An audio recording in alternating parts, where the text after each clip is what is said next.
Welcome, everybody.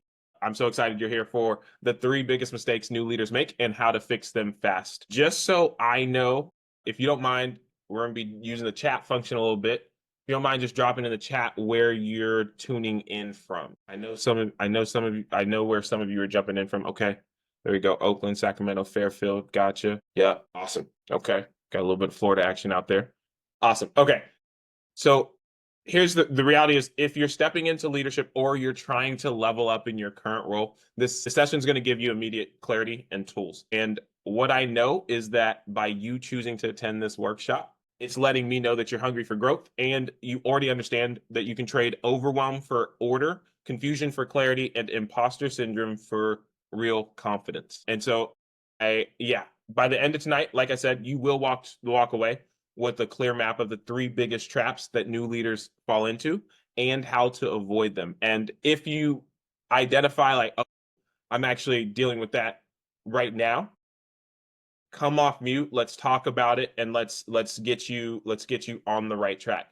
This is a taste test, not the full meal. So I'll share a little bit about me and my journey, my leadership journey. I'll share the 3 mistakes and the fixes. We'll do a short exercise because I am all about like practical, actionable tools. I'll share a little bit more about Tala, the Adaptable Leader Accelerator, and then I'll answer any questions you have before we wrap up. How does that sound? I see some faces. If you're ready, can you just give a thumbs up or drop ready in the chat? Awesome. I see some thumbs up. Cool. Aaron, I see. Okay, there you go, George. Awesome. All right. Let's get after it. So a little bit about me. Some of you know me, some of you don't. And so for those of you who don't, my name is David Brown-Dawson. I am a leader and a learner. My career started off as a civil engineer officer in the Air Force. I spent my first 3 years in Japan. Then I went out to New Jersey and I led multidisciplinary teams to African countries in a training and advising capacity. After that, I left the Air Force, went to California, or came to California, I should say, and went to UC Berkeley to get my MBA.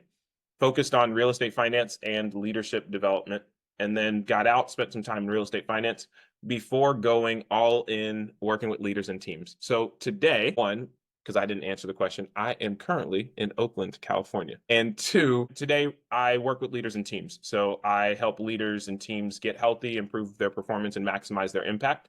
I do that via executive coaching, leadership training, and working in cohorts like the Adaptable Leader Accelerator. The other thing that I do is have built a platform called Palm that helps leaders know, grow, and keep their best people. And that is call it a performance management meets career development platform. So that's what I do today. But my leadership journey, I kind of want to just rewind.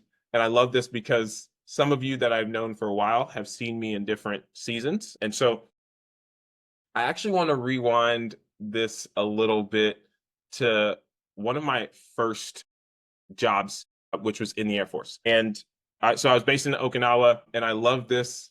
I'm just going to call him out because this is awesome. Rich, this story may sound familiar. This may sound familiar to you. But one of the first weeks that I was in Okinawa, one of my leaders came up to me and told me that I was going to be the ADR OIC. And I was like, I think I know what OIC stands for, officer in charge, but I wasn't sure what ADR stood for at the time. It turns out it stands for Airfield Damage Repair. So I was going to be the Airfield Damage Repair officer in charge. Basically, if our base got hit or attacked, I was in charge of leading the repair mission for the airfield to get it up and running fast. So I had a team, I had a mission, a title, but deep down, I felt unprepared, overwhelmed, and honestly, in the moment, a little scared. Now, I could have done what many new leaders do. Try to prove myself, try to prove that I was worthy by knowing it all, working overtime and avoiding anything that felt like conflict. But I knew from training that I could get smart by tapping into my teammates. So I asked, how do I get smart on this? And who are the experts at ADR in our unit? That question then led me to some instruction manuals, but then ultimately I hopped on a call, and and that's why I said this would sound familiar, because one of the people that I ended up talking to was in fact Rich. Called him up. It's like, hey, do you have some time to just talk me through, help me get smart on airfield damage repair? What followed next was 90 minutes of us whiteboarding, and anybody who knows me knows I love a good whiteboarding session. And so we're whiteboarding. They're explaining what ADR is and the different components, and we're going back and forth. And I walked out of that session, man, very thankful, and also much smarter and better for actually having asked for help. Now, I'll be the first to admit I didn't get everything right as the officer in charge, but we had some great moments in training. Quite honestly, thankfully, there was never a real world situation that we had to respond to. Yes, yes, the thumbs up for sure. Now, it was really cool because um, when I was leaving Japan at that time, or a few years later, I was actually they then shared that, oh no, that moment actually stood out. You actually asking us for help made a lasting impression. And the reality is, this wasn't my first leadership position. I'd already gone through leadership training throughout college via ROTC, and I'd even been student body president in high school. Shout out to Nick, who was our class president. And so I recognized that I didn't need to be perfect, but I needed a system, I needed a team, I needed reps, and I needed to train. And so oftentimes when we're placed in leadership positions or when we get these opportunities, we're given more responsibilities and expected to figure it out. This can open us up for overwhelm, imposter syndrome, or simply ineffective leadership. And that is why we're here. That is why I created the Adaptable Leader Accelerator. And that is why we are here tonight. And I just want to make sure, I had to go back to yeah, there we go. Let me make sure people are getting in. Awesome. Thanks, Rich. Appreciate you being here. Hey, Jazzy. Hey, Sochi. Thanks for joining. Awesome. Okay. So let's dive straight in, because I told y'all I was going to give y'all some information. Here it is. Mistake number one. Let me just get straight to it. Trying to know it all. That's the first mistake that many leaders make, because a lot of leaders feel pressure to prove themselves by having all the answers. And whereas the reality is, great leaders lead with curiosity. And I don't know that this is new information, but let me go a little bit deeper, because curiosity is easy to say, but there's a couple layers to it. So first, when you try to know it all, you block growth for yourself and for your team. If you're not asking the questions, then you're not giving them the opportunity. You may not be giving your team the opportunity to show and to build their own muscles as they're developing. The simple fix is to start asking better questions, but there's even a little bit more than that. So one powerful question that you can ask, let me just go there, is what's blocking you this week? Or how can I support you this week? If you're asking that to people on your team, you're likely to get answers from them that help you to do what you need to do as a leader, to unblock them and keep them moving forward. Now, the reason I say that there are levels to this is because in order to approach a situation from curiosity, you have to be, there's a level of emotional intelligence that's involved. And what I mean by that is, sometimes people don't ask questions because there's a sense of, what if people think I'm stupid? Jazzy, I saw your face. Yeah, right. What if I'm not? What if this is just confirmation that I'm not good enough? And so we have to be okay with taking the moment to identify, what feeling am I feeling? Well, I'm worried that I'm going to be, or I'm embarrassed that I don't actually know the answer, and so that may keep me from asking the question. I'm afraid of looking stupid, so I'm not going to ask the question. You'll see, interwoven into this answer and the other two, there's going to be an emotional component, a mindset and emotional component. And so and this is a big portion, one of the 4 categories of training that we go through is the mental and emotional intelligence side. Because if you are not able to name your emotions, I'll say it differently. The more effectively you can name your emotions, the better you're able to manage them. And the better you're able to manage your emotions, the better you're able to move through them. And you can also then help your team members move through those emotions as well. So that's the first thing, the first mistake. Trying to know it all. I'm curious, real quick, you can just drop it in the chat. You don't have to name them, But have you ever had this feeling of trying to know it all? I'll start there and just say yes or no. And then, or have you had a leader who has leaned more so to trying to know it all than leading with curiosity? And again, you don't have to name anybody. There it is. Yeah, I've been that person for sure. Thanks, Jordan. I appreciate that honesty. Here's the thing.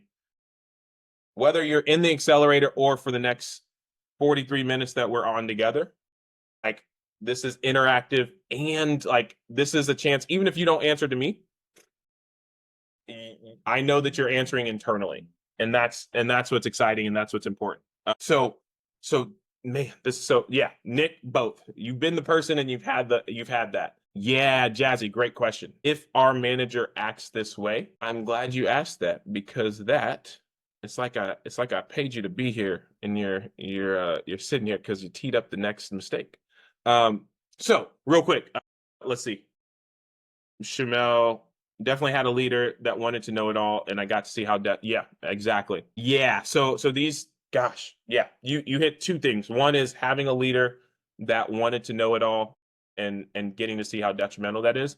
And then the other side is being that person not wanting to ask the question because you don't want to look dumb. And to that, I'll just say this is part of that deep work. For people that have sat in other workshops of mine, I talk a lot about what's in your garden.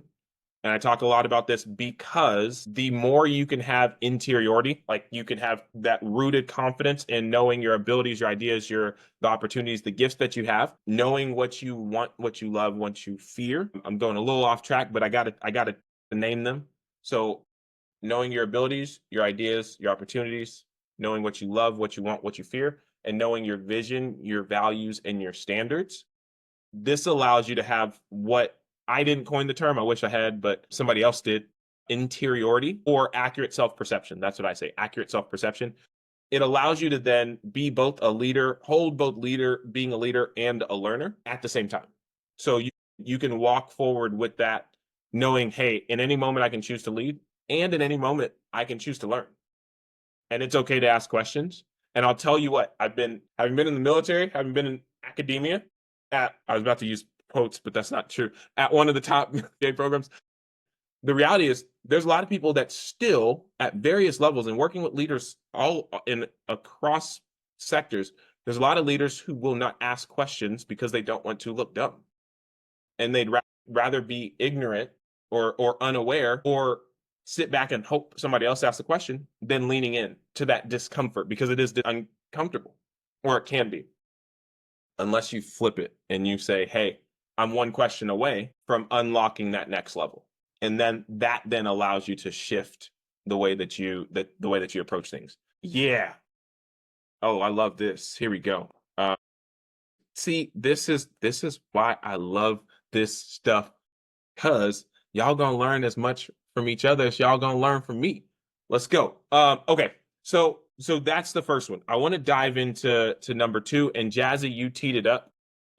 And Shamel, you're hitting on it as well. And that is number two. The second mistake is avoiding hard conversations. So I want to ask, and feel free to drop it in the chat. What is more challenging to you? And in this case, there's a lot of different types of hard conversations. For this, I will just focus on feedback for the sake of time that we have. But in the accelerator, we do unpack a lot of the different hard conversations. What is more challenging, giving feedback or receiving feedback? Just drop it in the chat. Say giving or receiving or both or neither. There we go. Yep. Giving, receiving, neither. There we go. There we go. Yeah. We got the full range. We got all the answers. We got all the answers. I love this. The beauty is, for those who've said giving, actually, I'm going to take a step back. Anybody who said giving, feel free to drop it in the chat or come off mute. What about giving feedback is actually challenging for you? One thing you'll learn about me is I'm okay with some uncomfortable silence. I think being able to give the feedback without it affecting the future working relationship. Like they're having hard feelings or their response to it. Yeah. So the conversation, giving feedback, changing the nature of the relationship, impacting how they either see you or the working relationship. Yeah, that's real. That's very real. Yeah, I think not knowing how somebody's going to react or respond to it. Yeah. Okay. So yeah, so then instead of giving the feedback, what happens or what can happen? And that's a rhetorical question. I won't make y'all come off mute again to answer the question. But what I'll say, what can happen is that we either wait, we tiptoe, we stay surface level, and then those issues fester. And here's the reality. The reality is that delayed, difficult conversations accumulate interest, and that interest is confusion, frustration, and resentment. So if anybody out there likes seeing their money earn interest, not if they have a loan, not the interest on loans. I'm talking about the money, the interest on if you have it in a savings or a CD or something like that. The reality is delayed, difficult conversations accumulate interest. That interest is confusion, frustration, and resentment. And so we spend a lot of time unpacking everything from giving a framework to understanding receiving feedback, and not just understanding it, but understanding the triggers that come up when somebody is receiving feedback. Because the more you as a leader can be aware of, hey, this may set off an emotional trigger, then I can make sure that within the framework that I use, or within the framework that I use to communicate the feedback, then it's easier for them to understand. You're not tiptoeing, but you're using a formula that allows you to stay on message. You're staying focused. And again, I'm not going to hold this back. I'm not going to say now you have to join this before I give you this. No, look, the formula, I consider it a 5-step formula. It's called PCOIN. It's prepare, context, observation, impact, and then next steps. So this is when you're giving feedback, just for clarity. Wrap that back another time, David. I'm writing as fast as I can. Gotcha. I got you. So prepare, context, observation, impact, next steps. And the easiest way to just to remember it, I hope this is easy, is one, feedback is a gift. And if you view it as a gift, then you not giving somebody feedback is actually you robbing them of the gift. So I will say that as a recovering people pleaser, I tend to avoid, if I'm not being conscious, if I'm not consciously moving, I tend to like hold things in and just be like, no, that doesn't bother me, or oh, okay, I'll deal with that later. And then it builds up until I'm like, oh, this is actually impacting me. So I understand what can tend to happen if we're not taking a conscious approach to giving feedback. And so this formula, in practice, the idea is give the person context to what you're sharing. So one, prepare, right? Yeah, no, this is real. This Jazzy, you're right. This idea of starting with feedback as a gift, and sometimes it's helpful to do it outside of the feedback conversation itself, like in a low stakes moment, so that whenever you're in the moment, you can then say, hey, you remember how we talked about feedback being a gift? Are you are you ready for me to give feedback, or can I offer some feedback on this thing? So that's the context or checking in. And then observation is, I observed you showed up 15 minutes late for our meeting. That's the observation. The impact is, it meant we had to restart the meeting and we didn't get to everything that we needed to. That's the impact. Next steps, moving forward, I would love for you to at least let us know if you're going to be late, or just not be late. How does that land? And part of this is that context, and that check-in could also incorporate, hey, is everything okay? Because maybe they had a flat tire on the way to work. It's possible. Maybe something happened in their personal life that has impacted them, and that's why they were late. So that's where, whenever you're talking about context, both. So Sheridan asked a great question. Who is doing the preparing? The person giving the feedback, or are you preparing the receiver to receive the feedback? Great question, Sheridan. So who is doing the preparing? I would say both people. The next part of that is, if you are giving feedback, you should definitely prepare it so that you're not allowing your emotions or your feelings to run the entire feedback conversation, because you want to offer them the gift. The gift is meant to help them grow. And if you aren't able to communicate clearly, then you're robbing them of that opportunity to grow. How's that land? Cool. Okay. So then the other piece is also part of that context and check-in is checking in to make sure that the person receiving is prepared to receive the feedback. Maybe right after somebody finishes a meeting and they know and you know that it went rough, maybe that's not the best time. And so maybe it's like, oh, okay, everybody's emotions are heightened. Now's not the best time. Let's check in tomorrow, or let's check in an hour around XYZ. That way you're giving time for your own emotions for you to process your own emotions and for them to process their own emotions as well. So shared on that two-part question is really important. As the person giving feedback, as the leader, it is important for you to check in to see if that person is in the headspace to actually be able to receive that. And as the receiver, you want to make sure that you are ready to receive feedback if and when or if you're getting feedback. Ooh, that's good. Yeah, Shamel, I just saw this comment. Like my grandfather told me, once people stop giving you feedback, it means they don't care. Yeah, that's real. Yeah, I might have to take that one. That's good. That's good. And so being a leader who actually cares about their people, you want to get good at giving feedback. It may be difficult, but you can do it well, and you can do it in a way that actually builds trust as opposed to holding it in or sowing seeds of doubt or mistrust. Jazzy, great question. Okay. So how would you ask? So I love this because the reality is if we had more time or we were in the program, this is where we would role play, like straight up, like full on role play. I would probably be your manager, Jazzy, and I'd be like, all right, hey, I'm off mute. Let's talk it through.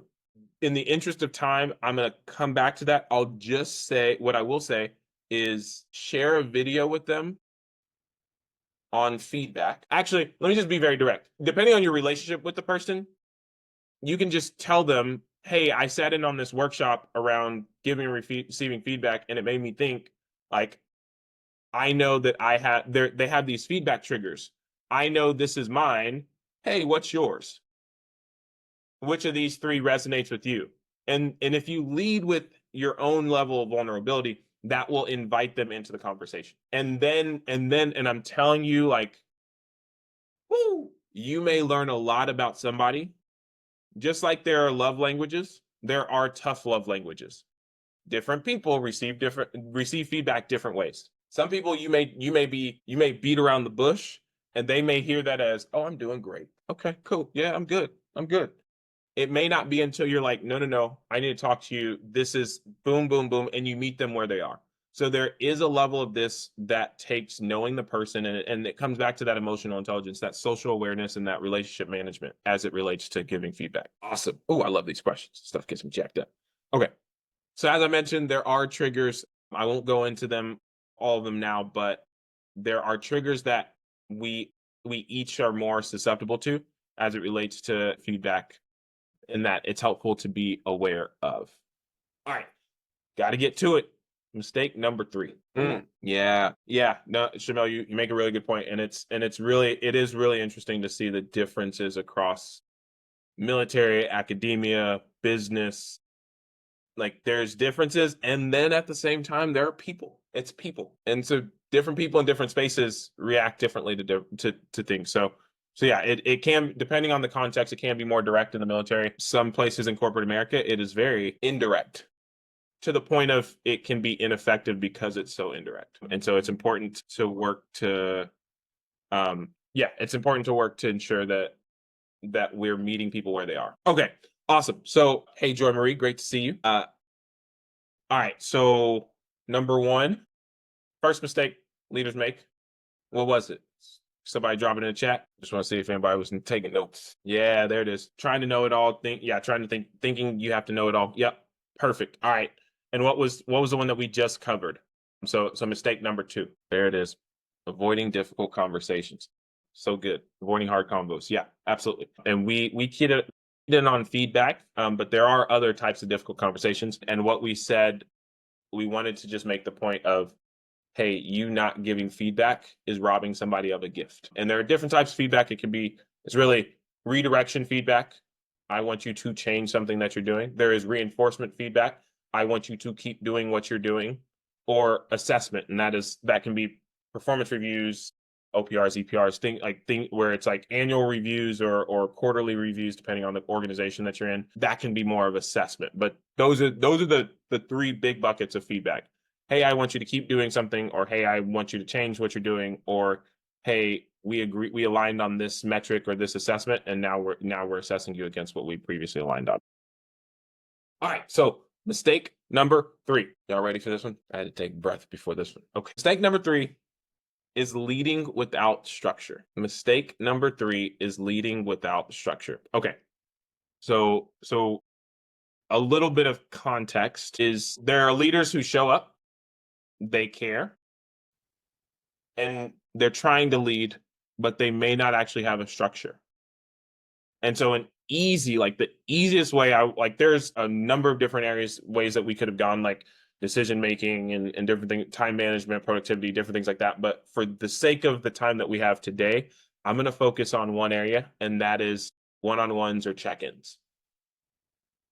So when it comes to one-on-ones or check-ins, oftentimes what I've seen, even from high performers, is the manager will say at the beginning of the relationship, you don't really need to worry about let's just talk. You don't have to come with an agenda or anything like that. And so it becomes sometimes it's healthy to have like that, okay, we're just going to talk. But sometimes that leaves a gap between actually updating your manager or being the leader and knowing what's going on with your people. And so there is a simple, ultimately, I'll just say it this way. Ultimately, without structure in leadership, momentum doesn't happen, coaching is ineffective, and clarity is often lacking. So I share a simple framework, at least for one-on-ones or check-ins, depending on whether you're, in some ways sometimes they're more formal than in whether it's the military, cross academia, in corporate America, but really whether you call them check-ins, one-on-ones, quick meetings, I use the framework ABP. It's my always be prepared framework. It just so happens that those exact same letters spell out the acronym. And all it is I just want you to have it in your head, like write it down. Always be prepared. It's a framework for you to use with your leadership to communicate and for you to share with the people that you're leading. And when I tell you, it will make your job much easier in terms of understanding where people are, and gives your team a clear structure to anticipate your ask. This is when we talk about like equipping yourself as a leader with tools that make your job easier or make you more effective. Like this blends the line of communicating effectively and equipping your team members with what they need. So always be prepared also stands for achievements, blocks, and priorities. Achievements, blocks, priorities. So I will say this first. Anytime you're meeting with your direct manager, please do not assume they know everything that you and your team are doing, because they are more than likely, again, if they're in the leadership position where they're your boss, they more than likely have a lot of other things on their mind, quite candidly. And that's okay, because that gives us the opportunity to manage up. And so what we do with we start by sharing what you've accomplished since the last meeting. And it sounds simple, but it means that you have to know what you and your team have accomplished since the last time you met with that leader. And so this is where we're talking about layering on structure, because it means that, hey, I know I'm going into this meeting with my boss. So if it's just me, cool. But if it's me and my team, I need to be able to articulate what value my team has added since the last time I connected with my boss. So wins build trust, and they create space for higher level leadership conversations. It wasn't even my boss, it was my boss's boss in one of my roles. And we were talking and he's like, when I start at a role, every Friday, I will send an email to my leader, to my direct manager, letting them know exactly what I've accomplished. And I do that from the first week on the job until they tell me to stop. And this was he's at this point now, he is, I think, one step away from the C-suite, but he's a senior executive in real estate. And he said from early in his career, he did this, and he still did it in his current age and stage because it was that effective. Until that senior leader is like, okay, I get it. You're adding value. We appreciate all the work you're doing. Got it. Like, cool. And what it does, it builds trust. It builds your brand. And again, whether you're in the military or academia or corporate America, you do have a brand. When people think of you, they think of something. And I'm pretty sure, just by the nature of you showing up on this workshop after hours, part of your brand is getting things done and already being a high achiever. This just sets you up for that next level. All right, so that's achievements. Blocks. Blocks are, hey, what's getting in the way and what do you need to move forward? I go another level with this. I like to bring in the 1-3-1 rule. If you're going to share, so the 1-3-1 rule in short is 1 issue, 3 options, 1 recommendation. In short, unpacking that just a little bit, it means, hey, if I'm going to bring up a block, I'm going to bring up 3. I'm also going to do the mental work to think through what are 3 options to solve this. Like if I was in my leader's position, how would I solve this? 3 options and then 1 recommendation. So when you come to your leader, it shows ownership and invites partnership as opposed to being like, hey, I have this block. I need you to fix it. That's one way. The other way is, hey, I have this block. I thought through, here are 3 options. Here's my recommendation based on these assumptions, right? And they could be like, okay, I hear your recommendation. Let's actually go with this other one. But let's go with this other one because of X, Y, and Z. And now you're playing at that higher level.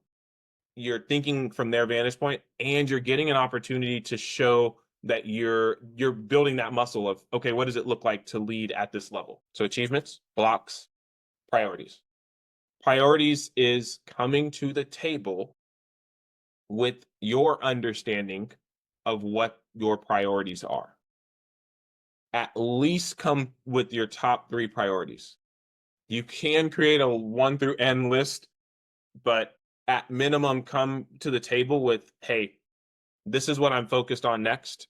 Does it align with your understanding? Or, hey, this is my understanding of the top 3 priorities for the next week or for the next month or for the next quarter. Are we aligned on these? This allows you to avoid confusion in terms of, and working on something that no longer matters. Because maybe your boss just came from a meeting and you're like, hey, I have 1, 2, and 3, and they come back and they're like, actually, I just got some information. 2 is now number 1. Drop 3 completely, and here's a new one. So like this but again, it allows you to be proactive, and this makes you more adaptable. The Adaptable Leader Accelerator. Look, it's all tied together. This stuff gets me so jacked up because I've seen what happens when people are doing the work, but aren't able to communicate their value. And oftentimes those people may be doing even better work than everybody else, but they get passed over.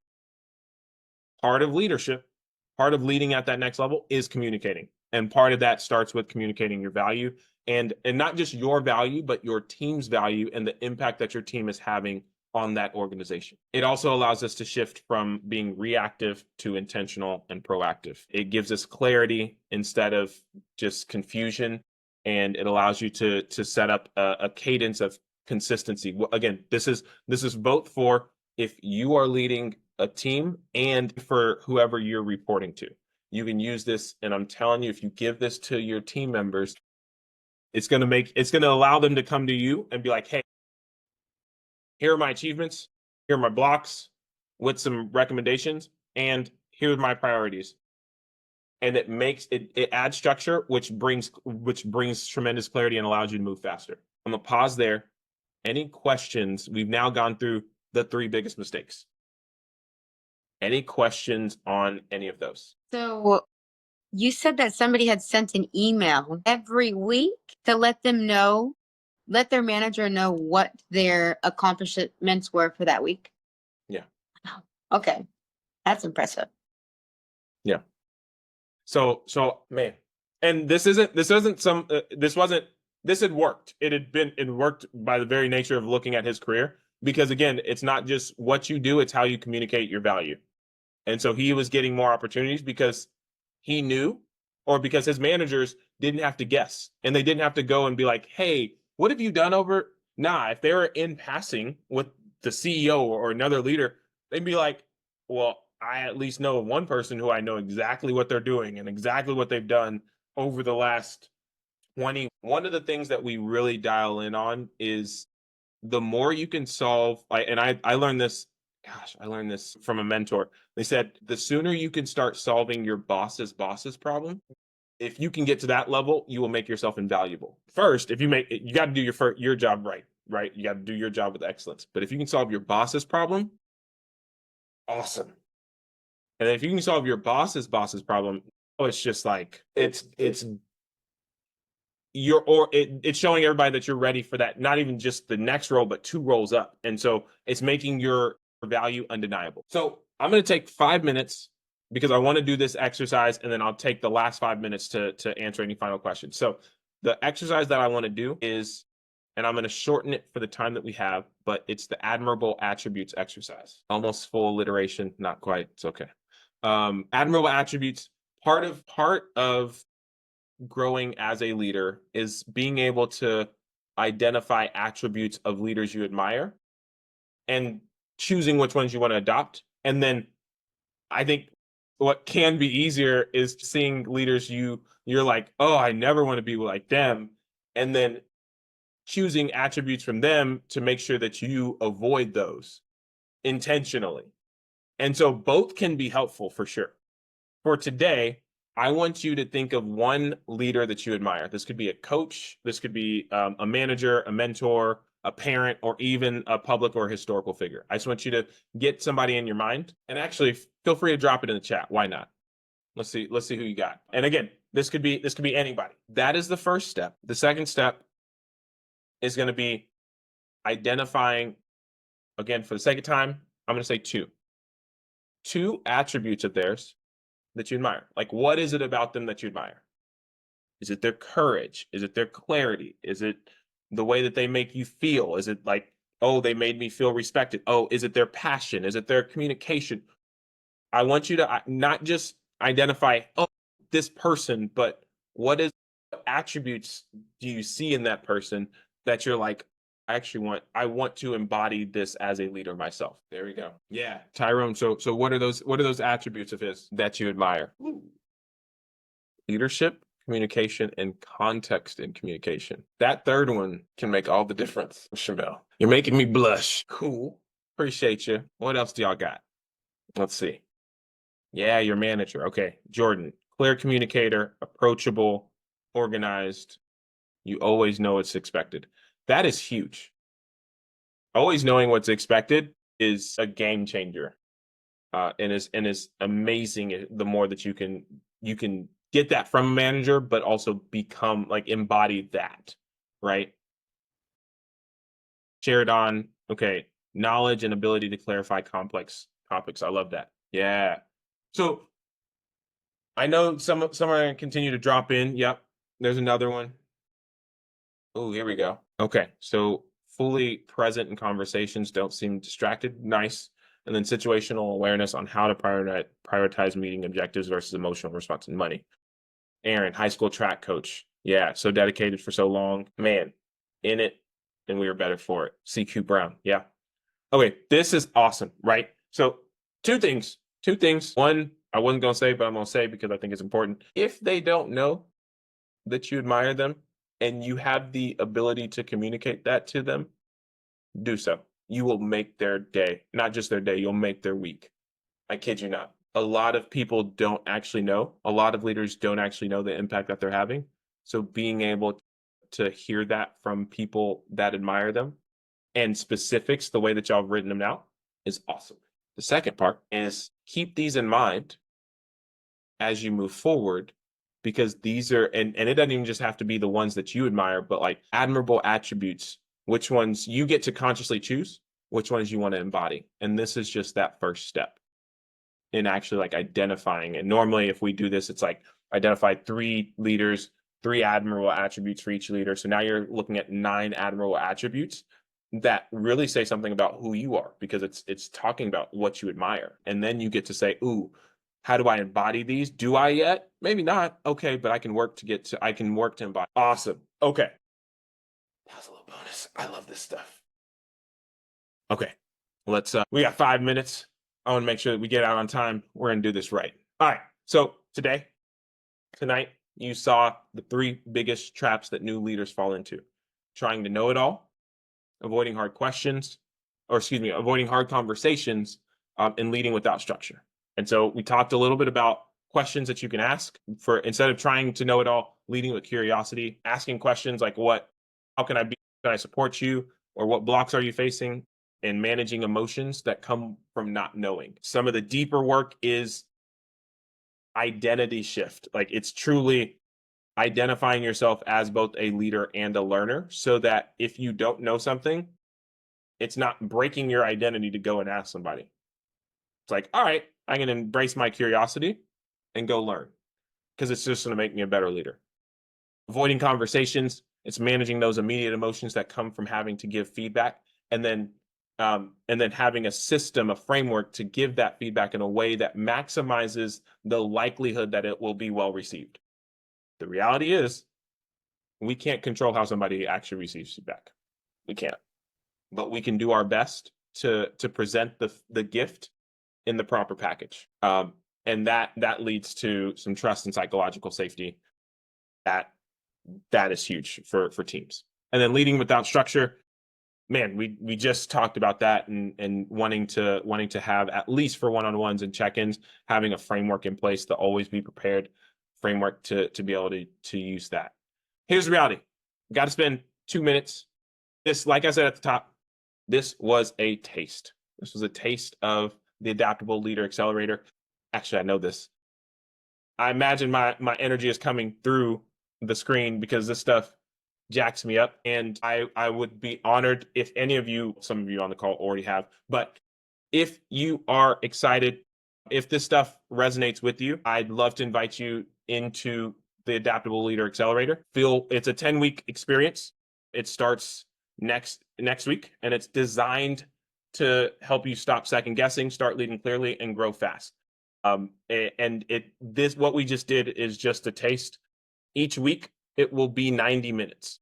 90 minutes of coaching, in which the first 20, depending on the topic, maybe 25, will be me presenting a topic across one of 4 areas. So there's garden, so mindset and emotional intelligence. There's decision making, and then there's communication. So we'll just rotate across, but it'll fall into one of those buckets or a combination. There'll be templates, playbooks, and systems. And what we're building out is a community of like-minded leaders who are hungry to grow, because the reality is, the world that we're in, we need more effective leaders. And I'm talking academia, military, corporate, politics, everything.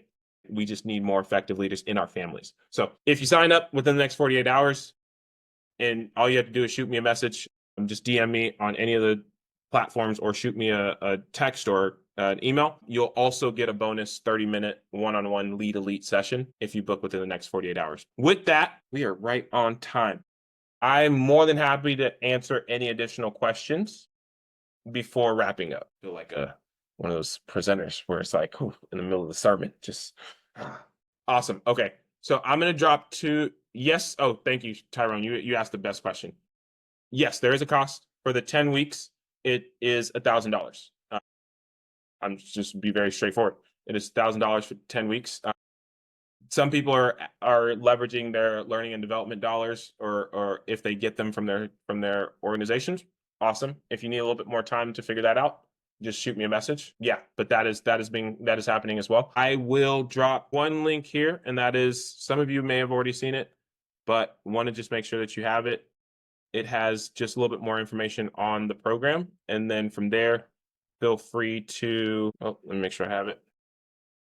There we go. Copy. There we go. Okay. Cool. that'll give you a little bit more information about the Adaptable Leader Accelerator.